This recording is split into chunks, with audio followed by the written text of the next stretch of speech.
华视在地新闻继续来看，台中一个毒品的通缉犯，为了要闪入监是四假味，即天走倒去厝底站来停留，但是佫因为欠钱买毒品，伫厝内底大吵闹。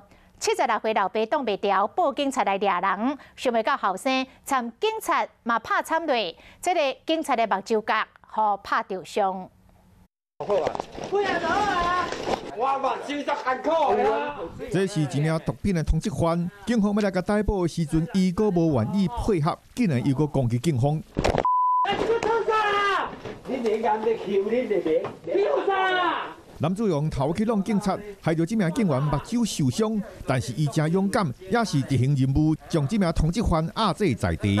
你是啊，等我手麻痹，我全袂过话啊！这嘛不是定啊！男子倒伫涂骹一直咧化休，最后也是将这送入救护车就医。这名通缉犯76岁老爸，行动不便拄拐啊，阁拄着这种麻烦，伊原来真无奈表示，伊的后生互通缉走倒来厝的，阁咧乱讲要买毒品，淡仔吵闹闹啥物件，伊只好报警处理。暴力啊，咧乒乒乓乓啊，这阮这厝的有一个囡仔孙哦，惊啊，无你去也袂使。会危害别人啦，吼！男子因为毒品加强盗罪，无够限服刑，互通缉，即摆又阁攻击警方，妨害公务，罪加一等。